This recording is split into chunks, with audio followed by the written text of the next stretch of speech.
Bonjour à tous et bienvenue dans un nouvel épisode du Clic d'Alix. Aujourd'hui, on reçoit l'icône de YouTube. Natou est avec moi. Bonjour. Bonjour madame. Je me suis permise de rapporter un petit coussin parce que ça manquait de déco là. Mais n'hésitez pas à rapporter de la fourrure. C'est très doux tout ça. J'adore la fourrure. Et c'est aussi... Ah. Enfin la fausse bien sûr. Bien sûr, toujours. Évidemment. Bien sûr. En même temps de la fourrure bleue, je sais pas si ça Très existe. sympa. Très sympa. Bon, ça me fait plaisir que tu sois là. Je suis très touchée que tu aies accepté merci pour l'invitation. cette invitation parce que je te suis depuis le tout début, quoi. Donc, je suis Depuis un peu... 10 ans. Bah ouais. Et à 10 ans... T'avais 13 ans. Ouais. T'as retenu mon âge? Bah, tu me l'as dit tout à l'heure. Oui, mais je pensais pas que tu allais retenir. Moi, C'est une info très importante. Oui, 13 ans, quand je regardais les petits podcasts et tout. Ah, mais donc, du coup, t'as vu mes premières vidéos, il y en a plein que j'ai cachées. Oui, parce que tu les as cachées quand? Oh, peu de temps après, genre, je pense 3 ans après, je sais pas, t'évolues très rapidement en fait sur YouTube. Tes premières vidéos, c'est plus du tout comme les dernières que tu. Enfin, entre 10 ans, il y a une telle évolution que très rapidement, au bout de 3 ans, je les ai un petit peu squeezées, je les ai cachées, quoi. Oui, et c'est ce que j'allais te dire. Est-ce qu'elles sont cachées ou supprimées? Alors, au début, j'ai supprimé sans réfléchir, et du coup, je crois que j'ai même perdu des vidéos. J'ai aucun disque dur avec ça. Et puis après, j'ai compris que je pouvais juste les mettre en non répertorié. Et donc, elles sont cachées dans les méandres de YouTube. Cette année, il y a 2 gros projets qui sont sortis pour toi, en fin d'année 2020. Il y a ton livre Icône dont on parlera tout à l'heure. Et il y a le film que tu as fait avec ta maman. C'est un très gros projet, parce qu'en plus, tu l'as sorti à Noël. Donc c'était. En fait, à la base, ça devait sortir pour la fête des mères. Donc en début d'année.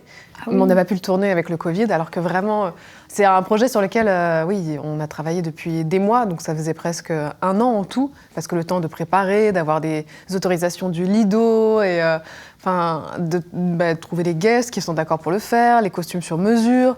Il y avait toute une organisation, et on devait le tourner donc avant le premier confinement, et vraiment... le confinement est tombé alors qu'on devait tourner le lendemain du premier jour du confinement. On était dégoûtés. Et ça a tout décalé à quelques mois plus tard. Et par contre, là, on a eu de la chance parce qu'entre les 2 confinements, on a eu le temps de rentrer ça. Plus, moi, de mon côté, toutes les photos du livre qui ont pu être shootées pour Icône 2. Ce projet, il est avec ta maman. Ouais. C'est la première fois que tu la mets autant en avant, peut-être, non, que tu l'impliques autant dans quelque chose. C'est la star du programme, quoi, vraiment. En fait, j'ai l'habitude de voyager avec elle, de faire des vlogs, on part ensemble, je la filme. Elle adore ça parce que quand elle était plus jeune, elle avait fait une école de théâtre, donc elle adore se mettre en scène et faire rire les gens, surtout faire rire les gens, faire le pitre, elle adore ça. Et du coup, là, c'est la première fois que...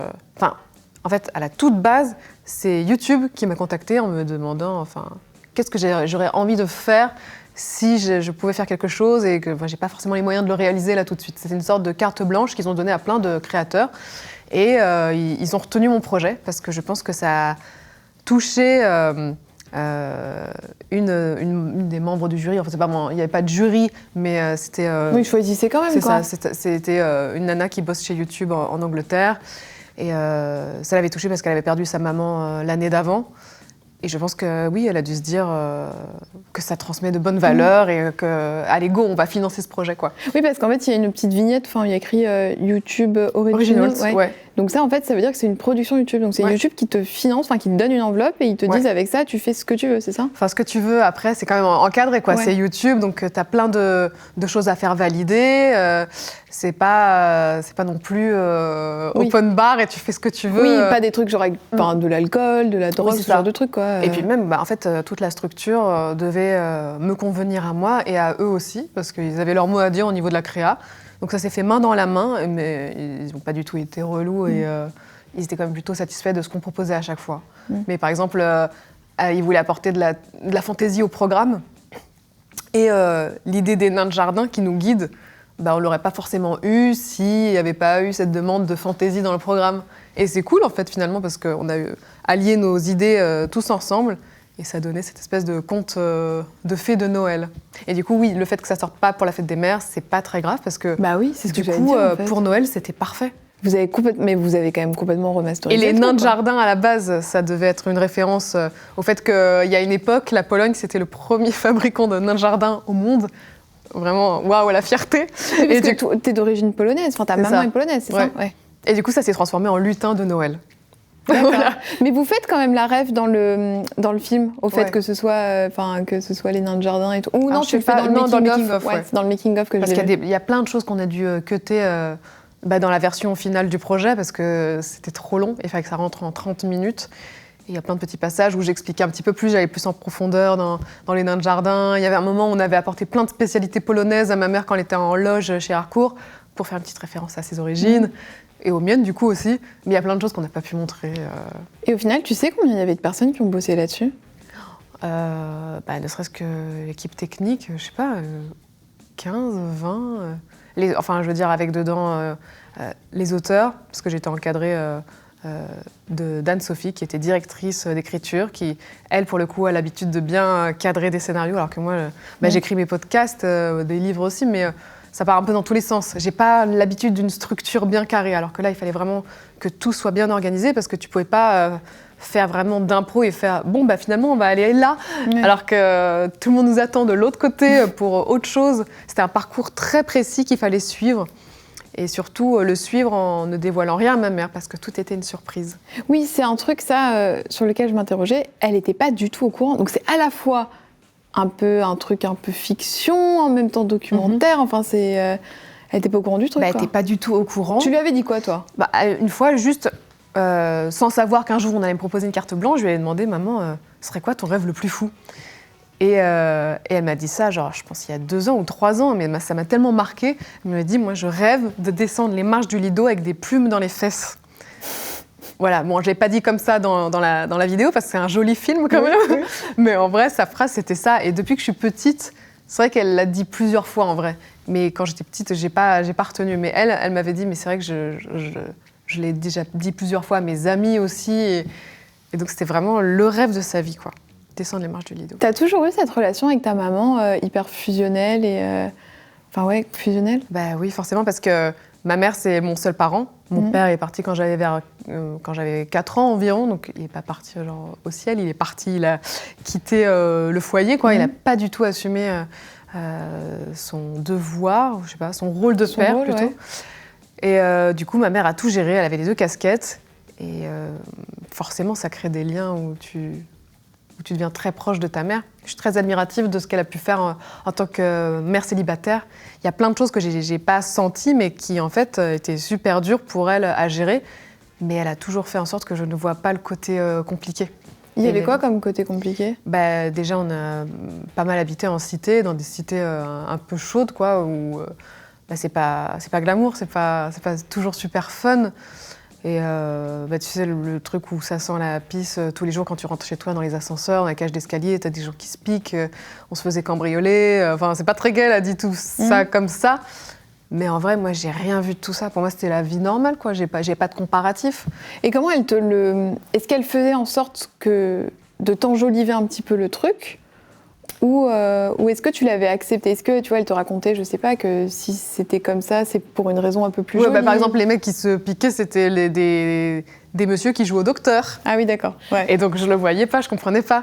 Mais je sais pas si elle a vraiment enjolivé, mais c'est tellement quelqu'un de positif que j'ai jamais vu que ça pouvait être dur d'être une maman célibataire qui doit se lever le matin à 4 heures pour aller travailler dans une boutique de duty-free à l'aéroport.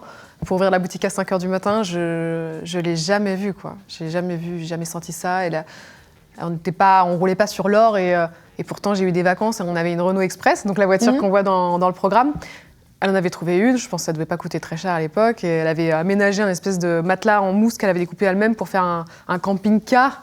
Mais pour moi, c'était genre une Rolls-Royce, c'était une limousine. Mais oui, puis quand t'es petit, ce genre de truc... Mais c'était les meilleurs délires possibles, quoi. On partait sur les routes de France et... On faisait des tours comme ça, on visitait des châteaux, on allait en Pologne en Espagne, on a fait plein de trucs et j'étais trop heureuse en vrai. Elle est arrivée de Pologne, elle avait quel âge ? Je crois qu'elle avait 27 ans. Et t'étais déjà arrivée ou pas ? Non. Ok. Non, 27 ans, c'était par amour parce qu'elle est tombée amoureuse d'un Français. Ils se sont mariés, c'est pas du tout mon père, hein, malheureusement il est décédé, je crois qu'il avait une cirrhose, donc voilà, premier amour. Ah oui, elle a quand même eu un gros parcours ta maman, enfin, oui. Elle a affronté des trucs pas évidents. Ouais, vraiment pas évident, elle a pas eu trop de chance en amour, je dirais. Et après, elle a rencontré mon père, ça s'est pas bien passé, et puis après j'ai eu un beau-père vers l'âge de 8 ans, il me semble. Ils sont restés quelques années ensemble. Et puis alors, quand j'étais ado, j'ai découvert qu'il la trompait. Enfin, vraiment, l'amour chez ma mère, je sais pas. Il y a une espèce de truc où ça se passe pas bien, jusqu'à ce qu'elle rencontre Alain. Oui, le fameux Alain. Le fameux Alain. Et là, franchement, ils me font rire. C'est un sketch tous les deux, quoi. C'est vraiment scène de ménage. Ils se titillent, mais bon, on sait très bien qu'ils s'aiment très fort, quoi. C'est trop mignon. Et comment elle faisait pour son éducation? Parce que je pense que c'est le cas de beaucoup de mamans qui sont célibataires ou même quand il n'y a qu'un seul parent, c'est à la fois travailler, comme tu dis, elle se levait à 4 heures, mais comment tu faisais pour aller à l'école? Comment elle gérait à la fois ton éducation et en même temps son travail? Il me semble que j'avais une voisine qui m'emmenait en même temps, qui avait les clés, qui m'emmenait en même temps que ses enfants à elle, parce qu'on avait le même âge. Et oui, c'était beaucoup d'entraide. Et ça, c'était un truc propre aussi à ton quartier, peut-être? Je pense que quand tu es déjà en galère dans un immeuble toute seule où tout le monde a le même niveau social, je pense qu'il y a beaucoup d'entraide en vrai. Je me rappelle qu'il y avait plusieurs voisines comme ça où j'étais prise en charge par les voisines justement parce qu'elle avait des horaires horribles, quoi. Et ouais, c'était de l'entraide. Et au niveau de l'école, tu t'en sortais bien, t'aimais bien, t'étais quel genre d'élève? L'école, je me rappelle de ma maternelle où j'avais l'impression d'être une femme de 30 ans dans le corps d'un enfant de genre de 6-7 ans. Je sais pas, t'as quel âge en maternelle? T'as 3, ça va de 3 à 6, je crois. Bon alors, vers 6 ans, je pense. On était en colonie avec ma classe à Center Park. Et en fait, trop stylé, attends. Ouais, c'était trop bien. T'as de la chance. C'était incroyable. Moi, j'ai été une fois à la ferme, mais c'est tout, quoi. Ah oui? Sortie classe, ah ouais. Ah, j'ai fait la ferme plusieurs fois, quand même. Ouais. Mais Center Park aussi. Ah, Center Park, c'est la classe, excuse-moi, madame. Et non, il y avait ces trucs où, genre, à un moment, il y avait une boom, et il y avait un slow qui passait. Et je me suis dit, je vais danser un slow avec ce jeune homme et tout. À 6 ans? Ouais. Genre, mais pour moi, c'était juste un slow, une danse, et puis rien de plus. Et tous les enfants autour étaient en mode... Ah, ils sont amoureux! Et je me disais, mais putain, mais ils sont vraiment pas matures, quoi. Alors qu'on avait vraiment 6 ans et on dansait comme ça. Et il y avait cette phase où je me sentais un peu en décalage avec les enfants de mon âge.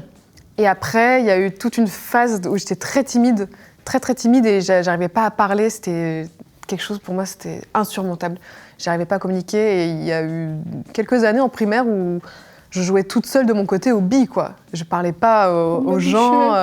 Ouais, très renfermée.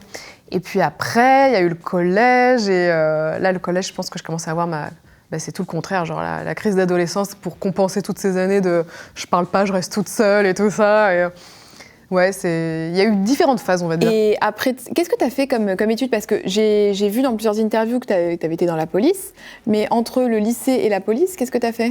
J'ai fait STAPS, donc une fac de sport, parce que je m'étais dit, je vais devenir prof de sport, c'est génial, je vais avoir les mêmes vacances et tout. Ah, c'était ça? Non, il n'y a pas que ça, parce que en fait, j'ai toujours eu des profs de sport trop cool qui me donnaient envie. J'avais l'impression que c'était un métier un peu dynamique où tu partages des choses avec les élèves. En vrai, t'es pas juste statique au tableau. Je trouvais que c'était des bonnes valeurs à transmettre. Et puis en fait, en fac de sport, tout le monde a une spécialité. Tout le monde a un sport... où ils sont forts, sauf que moi j'avais rien du tout, et du coup j'étais moyenne partout, et surtout je suis tombée dans une année où il y avait énormément de grèves, de manifs, et j'ai plus passé de temps à faire des manifs plutôt qu'étudier, donc c'est un peu tombé à l'eau. Et puis en plus je me suis dit c'est vraiment trop dur, il y avait des cours d'anatomie, de physiologie, vraiment trop compliqué pour moi, et en fait ça me passionnait pas plus que ça, donc je me suis dit on va laisser tomber. Et à l'époque, j'avais mon petit copain qui lui avait fait le même parcours, genre STAPS. Et après, on s'était dit, mais qu'est-ce qu'on peut faire? Et on était très intéressés par la police. On a passé le concours tous les deux parce qu'il y avait cette notion d'être utile à la société, d'arrêter le mal. Enfin, j'avais une vision assez simple, quoi. C'était genre vraiment, t'arrives, tu sers à quelque chose, tu sers les citoyens et tu essaies de stopper les crimes et délits qui peuvent se commettre. Sauf que malheureusement, c'est assez déprimant parce que tu arrives toujours une fois que le mal est fait et tu vois que le mauvais côté de la société, tout le temps. Il n'y a pas un truc positif dans la police. C'était quoi ta mission quand tu étais... C'était assez varié. C'est quoi déjà ton grade? Gardien de la paix, en brigade de nuit, pendant 5 ans.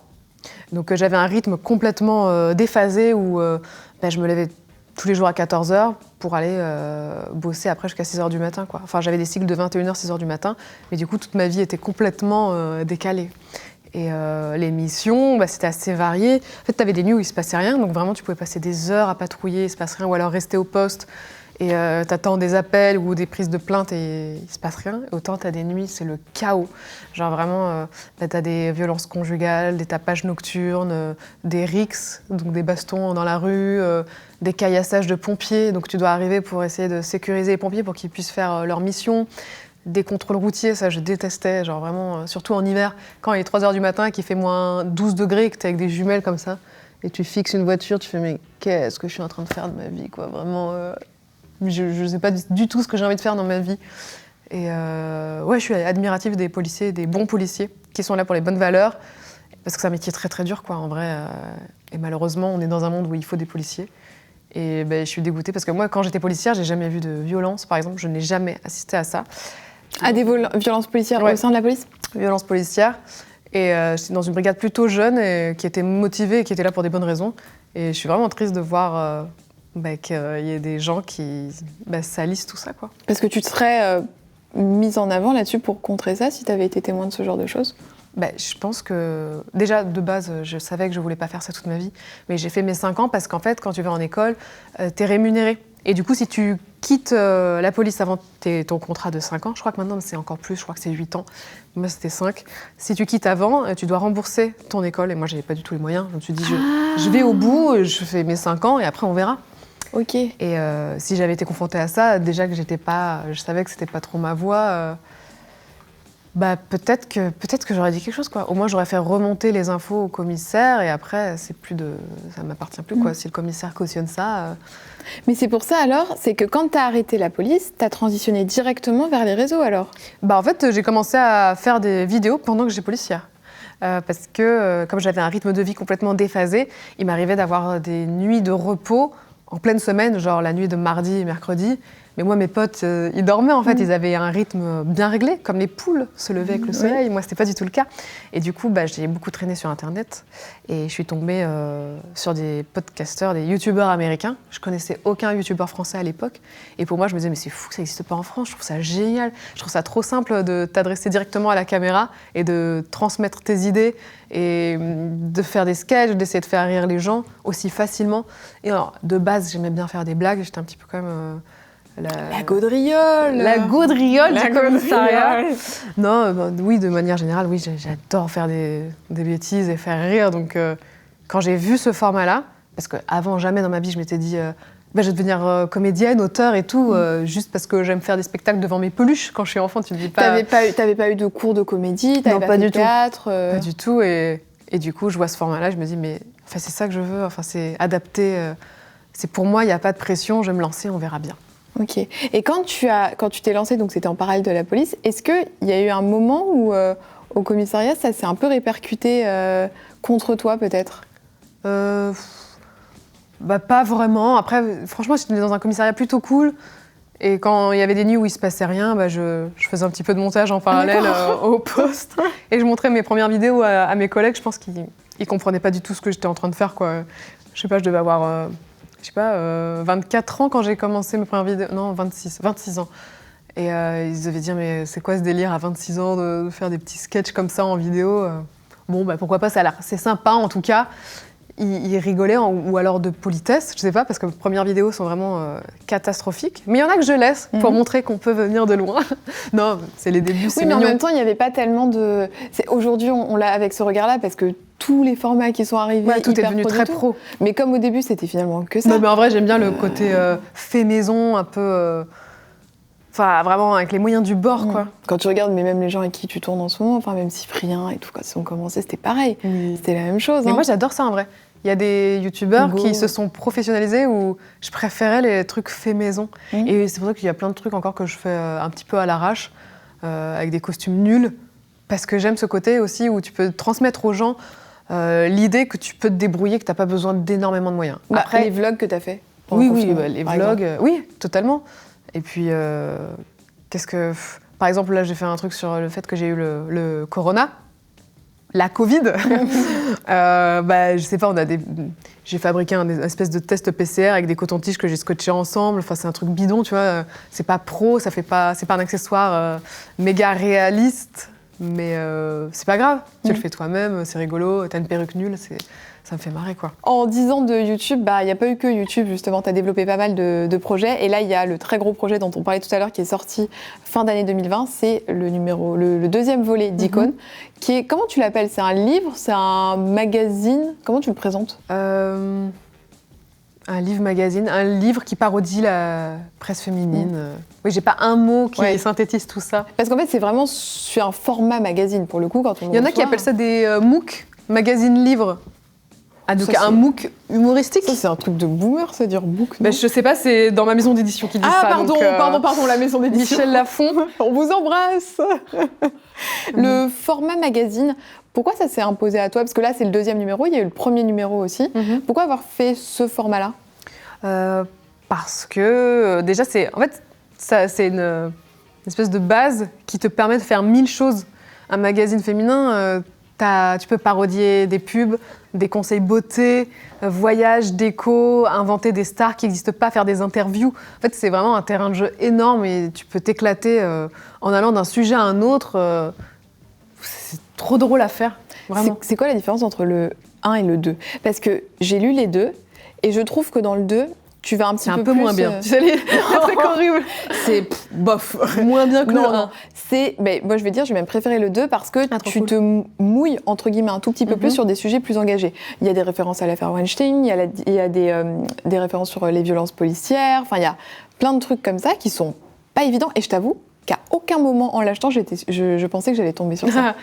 Je pense que la différence entre il y a 5 ans et aujourd'hui, c'est que la parole, je trouve, c'est encore plus libéré. Justement, avec le mouvement MeToo, tu as vraiment, pour la première fois, des victimes qui se sont exprimées sur Twitter avec un hashtag et ce hashtag a rassemblé plein de victimes de ce genre de harcèlement, de violence. Et c'était pas trop le cas il y a 5 ans, donc c'est assez récent encore, tout ça. Et je trouvais que c'était intéressant d'en parler, forcément. C'est un truc qui t'accompagne au quotidien, c'est des choses que tu vis, que tu vois. Donc, à travers l'humour, c'est cool de faire passer des petits messages aussi de temps en temps.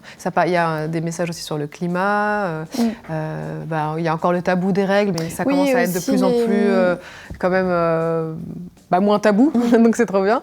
Il y a les tétons aussi, non, sur Insta. Oui, la censure des tétons de femmes sur Instagram, alors que les tétons de mecs, il y a zéro souci avec ça. C'est vraiment un truc, soit vous censurez tout le monde, c'est pas juste les femmes, quoi, c'est ridicule. Pourquoi une poitrine, c'est tout de suite du sexe, tout est sexualisé chez la femme.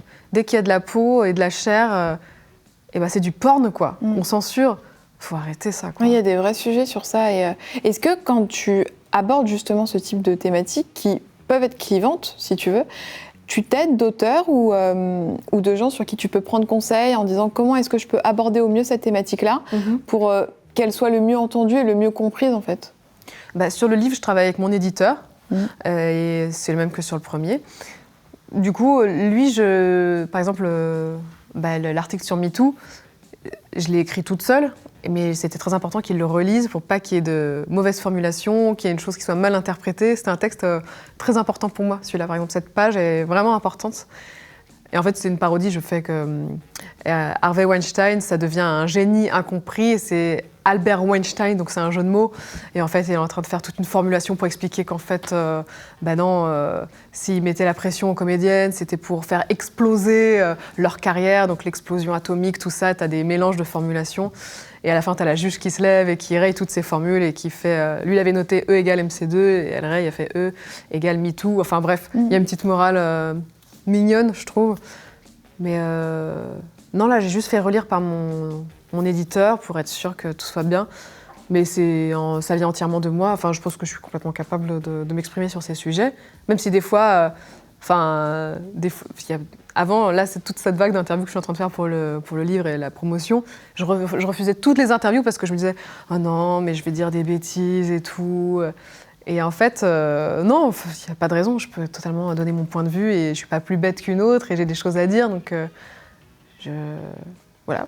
Mais t'es peut-être un peu timide aussi, en fait. Oui, non, mais il y a encore les vestiges de la fille qui joue toute seule. Cette petite fille dans la cour, elle est toujours là, faut quoi. Que je la secoue. Ouais. Non, et en fait, en plus, c'est trop bien, du coup, de faire la promo du bouquin parce que j'ai fait plein d'interviews, j'ai rencontré plein de gens intéressants et en fait, ça m'a complètement enlevé ce truc de...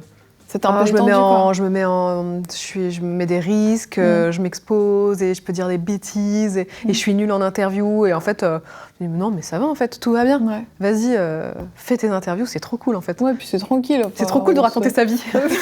Continuez, c'est fantastique. D'un point de vue vraiment business sur le livre, est-ce qu'on te donne des objectifs chiffrés de vente? Est-ce qu'il y a toute cette donnée qui rentre en compte ou pas du tout? Non. Enfin, il n'y a pas du tout d'objectif.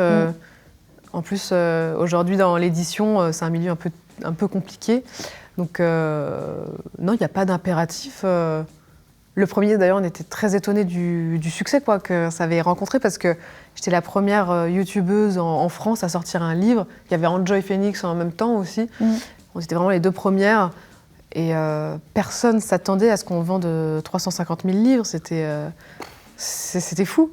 Et d'ailleurs, à tel point qu'au début, j'avais un budget de 4 000 € pour faire ce livre, ce qui est vraiment très très peu quand on s'y connaît un petit peu dans le domaine. Là, j'avais énormément de séances photos, de séances donc des photographes, des maquilleurs, du stylisme, des illustratrices à rémunérer.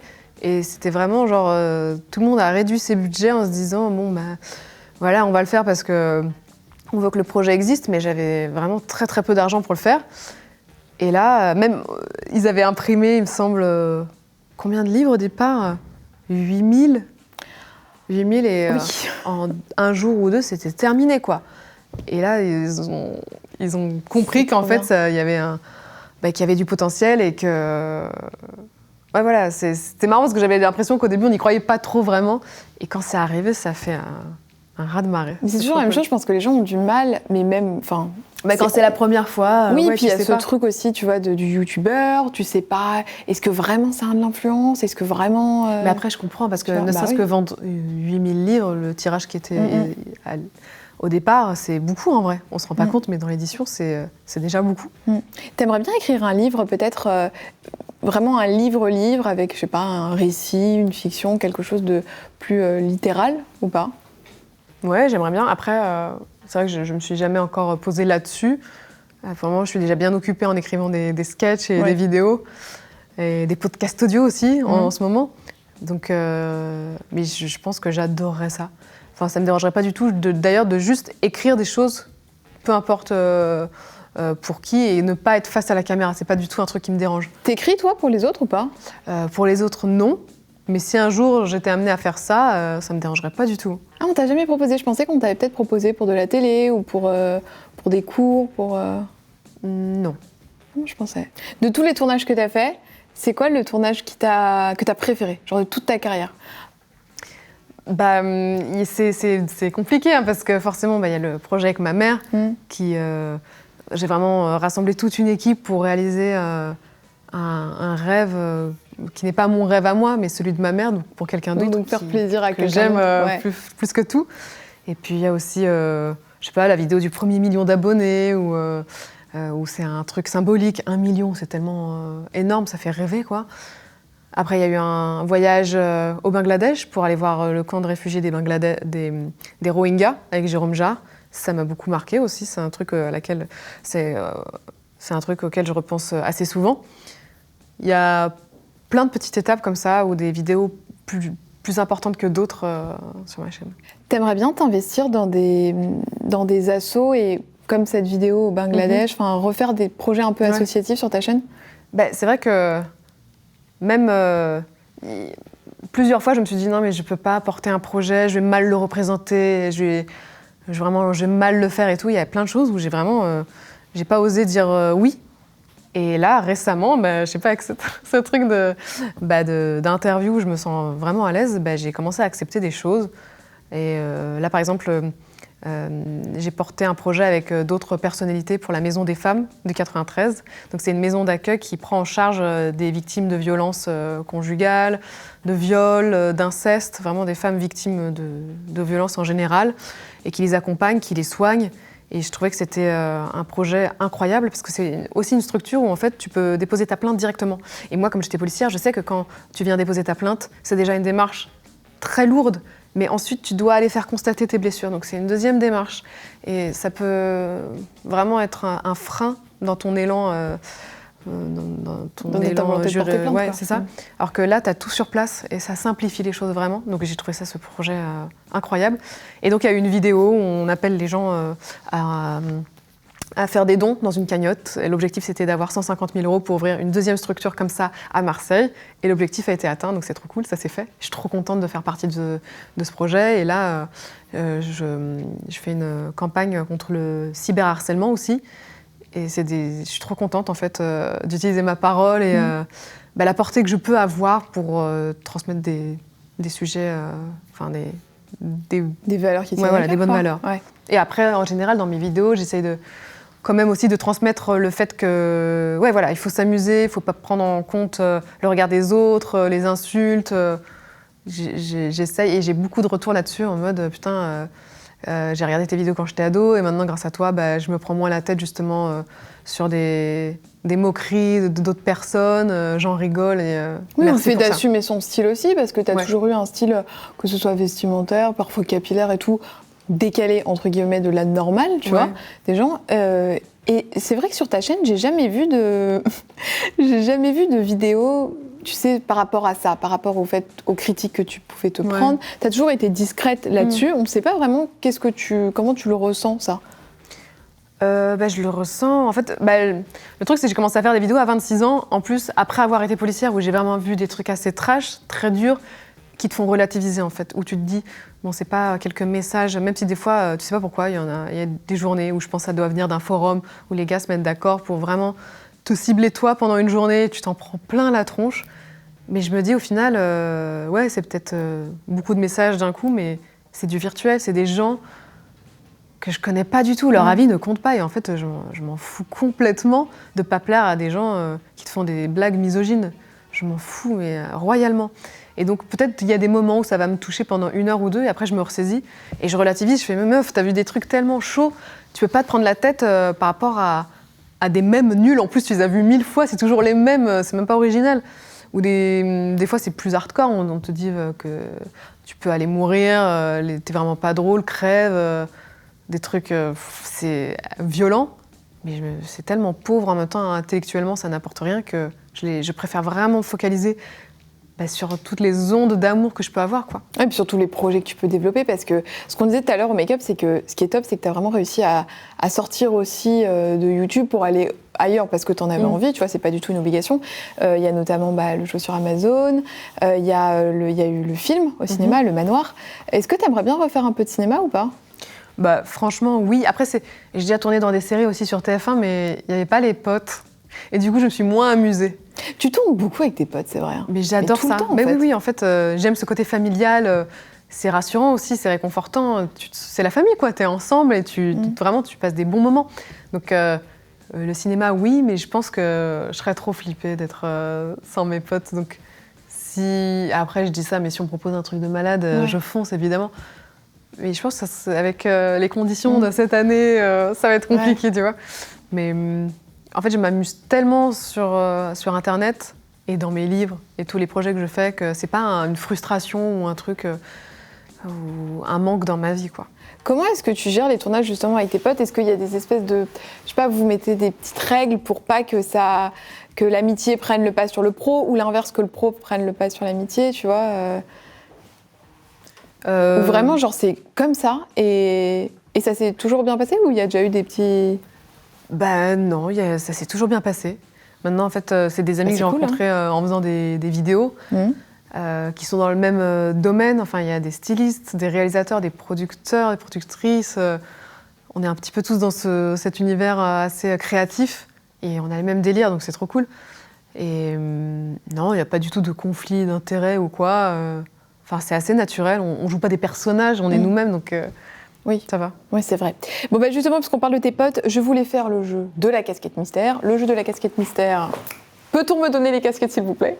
C'est les casquettes mystères. Les casquettes mystères. Hop là, t'as vu, elles arrivent toutes seules avec la main magique. Merci beaucoup. Oui, je regarde la... Ah, c'est celle-ci. Voilà, donc on a une casquette saucisse de Montbéliard. Oui, on fait comme on peut, hein. On n'a pas beaucoup de budget ici. Alors, dans une petite casquette, tu as des noms de tes potes. Okay. Dans une autre casquette, tu as des phrases à compléter. Tu tires d'abord une phrase, ensuite le nom, et tu réponds à la question.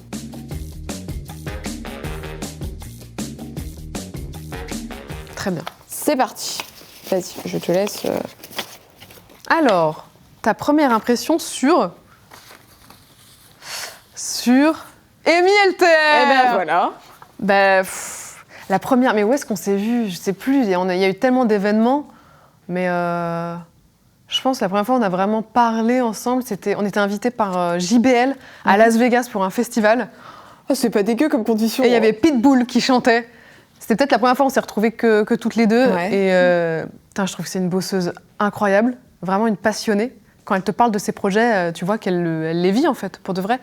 Donc je suis vraiment admirative de tout ça. Et t'as tourné en plus pour elle, non? Depuis après ça, on a tourné ensemble. Quand il y a des soirées, on aime bien être collés ensemble aussi. Quand on a fait le Royaume du Web en Suisse, on était collés aussi avec Audrey Pirot, toutes les trois.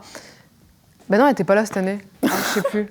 Si, elle était là cette année. Putain, Non, bref, en tout cas, je l'adore. Je la trouve trop drôle. Je la trouve vraiment... Et tu sens que c'est une vraie gentille, quoi. Elle est vraiment pure. Il n'y a pas de... Je n'ai jamais entendu critiquer quelqu'un. Elle est trop cool, cette meuf. Oui, c'est vrai que moi, j'avais beaucoup aimé l'interview qu'on avait fait ensemble. Pareil, hyper instructive et très sympa. Un autre petit papier. Alors, un mot pour décrire Juliette Katz. Oh, un mot? Oui, un mot. Oh là là. Ouais, mais il y en a trop en fait. Je veux dire forte, drôle, charismatique. Ok, ça fait 3. On n'a qu'à faire un combo des 3. Ok. Charisca, drôle, forte. Exactement. J'aurais pas dit mieux, Motus. Non, mais déjà, elle est vraiment très drôle. Et puis, au-delà de ça, elle est brillante dans différents domaines, quoi. Elle chante trop bien, elle écrit trop bien, elle joue trop bien. Elle a joué des rôles aussi qui sont plus sérieux, avec du fond. Je suis trop contente d'ailleurs parce qu'elle a accepté de poser dans mon livre. Je lui ai mis un masque qui est censé muscler le visage. C'est en fait pas comme les sports élects sur le ventre, mais c'est sur le visage. D'accord. Donc tu as des diodes, enfin des électrodes qui te contractent les muscles, qui font que tu es beaucoup plus souriante et tout. Donc elle a joué le jeu, c'était trop cool. Et non, je la trouve brillante et je kiffe le message qu'elle transmet en posant en lingerie, en s'en battant les couilles, en s'assumant. Malgré les critiques que tu peux avoir sur Internet, je trouve que c'est une démarche... j'ai pas envie de dire courageuse, parce que elle n'a pas à être courageuse à se montrer, parce qu'elle est sublime. Mais ouais, j'adore ses valeurs. Et puis, très très cool, ces vidéos aussi où elle réalise les rêves c'est un de super ses format. abonnés. Ouais. On mettra dans la barre d'infos si vous l'avez pas vu, c'est super cool. Ouais, faut le voir. Franchement, c'est fort. Allez. Alors, la plus grande qualité de Cyprien. La plus grande qualité de Cyprien. J'ai l'impression que c'est un sage. Il a jamais été dans des conflits, c'est vrai que Cyprien, des clashs ou quoi. j'ai l'impression que c'est le papa de YouTube, quoi. Oui, il s'énerve jamais. Il est très posé. En fait, il est juste intelligent, quoi. Il va pas se mettre dans des colères incroyables parce qu'un tel a dit ça. Il est mature, il est posé, il fait son business, son bail de vidéos. En plus, il est passionné quand il le fait. Il écrit des super courts-métrages, il est brillant. Quand il vient dans ma maison de campagne, il me peint des toiles. J'ai 2 peintures de Cyprien mais alors, dans ma collection. Mais quel représente Il dessine trop bien. Il était illustrateur à un moment, il me semble, et du coup, il est trop fort. Le moindre dessin, ça devient une œuvre d'art. Mais il t'a peint quoi? Et il m'a peint donc un tournesol. Ok. Et une autre petite plante verte dans un pot. Mais chacun a un visage. C'est des fleurs humanisées, donc c'est trop mignon. Non, mais c'est chouette. Truc un peu kawaii. T'invites les gens chez toi, ils te refont la déco, quoi. Parfait. On adore. Allez, les 2 derniers. Alors, ta rencontre avec Audrey Pirot. Oh là là, Audrey Pirot. Audrey. Alors, la première fois, c'était pas trop ça. Parce qu'elle sortait avec un mec qui venait de quitter une de mes copines. Enfin, pas copine, mais une... Connaissance. Copine connaissance. Pour elle. Du coup, vraiment, j'avais regardé comme ça, genre... C'est toi. C'est toi. En plus, elle était arrivée avec des lunettes de soleil, donc vraiment, je l'ai jugée en mode... Pour qui elle se prend, quoi. Elle a des lunettes de soleil. Le nul. Non, vraiment, juste des lunettes, quoi. On est en été. Donc, pas très bon première approche. Et on en a rigolé après parce que maintenant, c'est une de mes meilleures potes, quoi. Audrey, elle est mystique comme meuf. Elle a des pouvoirs de magnétisme. Mais c'est que c'est trop drôle parce que Amy m'a dit exactement le même mot. Elle m'a dit mystique et elle m'a dit pareil, Amy. Mais oui. Elle m'a dit, elle te pose les mains et tout. Moi, elle me pose les mains là sur les épaules. Je m'endors en 4 secondes. Il y a vraiment un truc. Mais il faut ouvrir un cabinet de consultation, madame. Ouais. Et je sais pas, elle est intelligente. C'est une amoureuse de la nature. Elle est profondément investie dans l'écologie. Elle essaye de faire les choses bien. Elle est belle, elle est brillante. C'est une de mes meilleures amies. Et le dernier papier.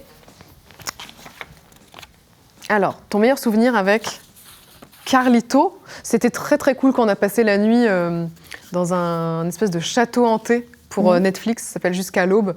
Et avec les garçons, on a fait une nuit blanche dans ce lieu. Et en vrai, on s'est tapé des barres, quoi. C'était le château de la Dame Blanche. Oui, j'ai vu ce truc-là. Voilà. Et on était assez stressés, un petit peu nerveux, parce que le lieu, du coup, est un peu chargé d'histoire, quoi. Et c'était un très très bon souvenir. Et de manière générale, tous les tournages que j'ai fait avec eux, c'est tellement un moment entre potes qui est pas calculé. C'est pas. Enfin, c'est vraiment des vrais rires, quoi. On passe un vrai moment. Oui, alors ça, c'est cool que tu en parles parce que c'est vrai qu'il y a pas mal de gens sur les réseaux qui savent pas exactement si c'est calculé ou pas. Et donc, toi, ton ressenti pour avoir tourné avec eux, c'est vraiment genre. Ils sont vraiment hilarants, comme ça, quoi. Ouais. C'est des impros, ils te sortent des trucs en 4 secondes, des phrases qui te plient de rire. Donc, c'est à chaque fois, tu sais que tu vas tourner et en même temps, tu oublies les caméras, tu es tout de suite plongé dans le jeu avec eux. Et ils sont tellement forts. J'ai pas vraiment de meilleurs moments. Enfin, chaque tournage avec eux est un réel plaisir. Et je pense que chaque invité qui y va dira la même chose, c'est que tu t'amuses pour de vrai. On disait tout à l'heure que c'est vrai que même là, tu tournes tout le temps avec tes potes et tu as eu une relation amoureuse que tu avais pas mal médiatisée. Enfin, en tout cas, vous faisiez des vidéos ensemble, etc. Ouais, c'était naturel, c'était pas médiatisé, c'était... Oui. Mais quand je cachais pas, quoi. Voilà, c'est que vous faisiez des vidéos, vous faisiez des trucs. Est-ce qu'avec le recul, c'est quelque chose que tu réafficherais si tu étais de nouveau en couple avec quelqu'un ou pas? Il s'avère que lui, mon ex, qui s'appelle Kemar, donc, il est youtubeur aussi, enfin, donc il n'avait pas de souci à se montrer, à dévoiler son image. Donc ça s'est fait assez naturellement, ça nous faisait marrer. D'ailleurs, je suis trop contente de tous les moments que j'ai en souvenir parce que on a vraiment beaucoup ri ensemble, quoi. Et je regrette pas du tout ça. Je suis contente d'avoir pu faire rire des gens à travers nos histoires de couple, de voyage et tout ça. D'ailleurs, on est en bon terme aujourd'hui, donc c'est cool. Il a même posé, non? Enfin, il a écrit pour toi. Ouais, totalement. En fait, dans le livre, là, j'ai une pub qui s'appelle... Enfin, c'est une parodie de Contrex. C'est très drôle. Donc, j'ai une bouteille, je suis en train de lui lancer comme ça. Je m'attendais tellement pas à le voir là-dedans. Oui, il y a énormément de secondes. C'était une évidence. C'était un clin d'œil. Et, autant au début d'une rupture, tu mets un peu de temps avant de redevenir un peu copain, quoi. Autant là, c'est bon, vraiment, on se parle normalement. C'est vrai qu'au début, il y a ce truc de... Quand ça fait longtemps en plus que tu étais avec une personne, quand tu la revois et que on n'êtes plus ensemble, il y a ce truc de... On se fait la bise, ça va toi? De réapprendre à se parler comme des amis. Il y a un statut qui change, qui est trop bizarre. Et avec du temps, on a réussi à revenir à ce truc où on n'est plus gêné en se voyant, genre... ça va, toi. Et tant mieux, parce que quand même, on a passé beaucoup de temps ensemble et j'ai beaucoup d'estime pour lui et je pense lui aussi, tu vois. Mais en tout cas, maintenant, j'ai eu d'autres relations entre. Et c'est vrai qu'il y en a une qui a duré 10 mois. Je suis contente de ne pas avoir tout de suite commencé à filmer ce mec, parce que lui, ça ne le dérangeait pas, mais je me suis dit, putain, imaginons que ça s'arrête, je vais devoir... je dois redire encore, c'est terminé, je fais un update et tout. Donc je dis rien. Là, je suis avec quelqu'un depuis 1 an et j'en parle pas du tout, quoi. Ou genre peut-être une fois à Noël dernier, j'ai fait une story où il est en train de me faire un nail art. Parce que lui, quand il était plus jeune, il peignait des Warhammer. Je connaissais pas du tout, c'est une espèce de figurines. Ah oui, je me souviens. Donc c'est très précis, c'est tout petit. Et du coup, incroyable, il m'a fait des dessins sur les ongles, mais d'une précision, je pense, professionnelle, quoi. Est-ce qu'il ferait pas des prestats à domicile? Franchement, mais c'est fou, quoi. Et j'étais trop contente, je me suis dit, putain, mon mec sait faire du nail art. Trop bien. Donc il m'a dessiné un Père Noël et un Reine de Noël, mais vraiment trop cute. Exactement comme la photo du tuto. Et trop bien, du coup. Mais c'est la seule chose que j'ai pu mettre, c'est genre, quand ton mec te fait du nail art, et c'est tout. Bon, bah, ça peut toujours être compliqué de gérer, pas forcément ta rupture, mais les réseaux sociaux avec ta rupture. D'ailleurs, est-ce que tu consommes beaucoup sur les réseaux sociaux du contenu ? Ou est-ce que tu es assez détachée de ça ? Ça dépend. Après, c'est vrai que j'essaye de me calmer là-dessus parce qu'il y a des phases où des fois tu lances une story, mais ça a la durée de vie d'un film, quoi. Si tout s'enchaîne comme ça, c'est trop long, c'est chronophage. Et en fait, tu regardes la vie des autres au lieu de vivre la tienne. Donc vraiment, je vais aller voir que les gens dont je suis vraiment fan ou les potes. Et il y a beaucoup de fois où tu squeezes assez rapidement, quoi. Tu as l'idée et tu fais bon, tout va bien, je suis contente. Et mais ouais, j'essaye de réguler ça, quoi. T'as quel regard aujourd'hui sur la nouvelle génération de youtubeurs qui est arrivée il y a 3-4 ans ? Je trouve que c'est intéressant d'avoir ton avis, parce que comme t'es là depuis longtemps, ça a tellement changé par rapport au début, c'est vrai. Quoi. Je les trouve frais. Après, c'est vrai que la différence, c'est que aujourd'hui, quand tu commences, tu sais tout de suite que tu peux en faire une carrière et que ça peut être quelque chose qui t'apporte un business, ça peut être ton métier. Nous, quand on a commencé il y a 10 ans, c'était pas du tout le cas, quoi. C'était vraiment juste le fun et le plaisir. Donc je suppose qu'il y en a qui arrivent avec les mauvaises intentions et d'autres qui sont quand même dans cette vibe pour rire et tout. Et si ça prend à côté, tant mieux, quoi. C'est un bonus et c'est même une chance folle, mais ça reste quand même assez rare, on va pas se mentir, de pouvoir vraiment gagner pleinement sa vie grâce à ça. Moi, les exemples que j'ai là de la jeune génération, franchement, je les trouve complètement décomplexés. Je les trouve assez honnêtes parce que je pense qu'on le sait maintenant que c'est l'authenticité qui plaît aux gens, pas avoir un personnage tout parfait. Donc, t'aimes bien qui chez les petits jeunes ? Bilal, déjà, je l'adore. Spark Dice, j'ai découvert récemment. Enfin, je trouve que toute la bande est tellement cool, quoi, et tellement en plus ouverte sur plein de sujets. Il n'y a pas de jugement. Ça fait du bien de voir ça, quoi, vraiment. Et je suis assez admirative d'ailleurs, par exemple, de Bilal, quand je vois les commentaires qu'il peut se prendre. Je trouve tellement fort mentalement de passer outre et de continuer à faire ce qu'il fait, parce qu'il a raison, il fait rien de mal et c'est sa passion, il le fait.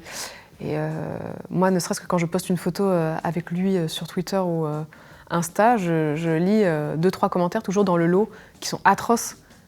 Et je sais, mais moi, ça m'énerve, j'ai la rage quand je lis ça. Et je me dis, mais putain, comment il fait pour garder son sang-froid ? Il est incroyable, ce garçon, vraiment. Je l'admire vraiment beaucoup pour ça. Et Spark Dice, je t'en parlais tout à l'heure. Oui, on en a parlé. J'ai découvert récemment parce qu'au début, pour moi, c'était juste un mec qui sourit jamais en photo. Et en fait, il est tellement drôle. Il est très intelligent et il a beaucoup de... Mais oui, j'adore. Et maintenant, j'adore le fait qu'il fait souvent la gueule comme ça. C'est une star. Hein. Mais c'est une icône, drôle. Spark Dice. C'est la pop culture. Ouais, c'est ça. J'adore. Et puis j'adore ses photos. Je me suis abonnée récemment. Je trouve qu'il a vraiment du goût. Il a une allure.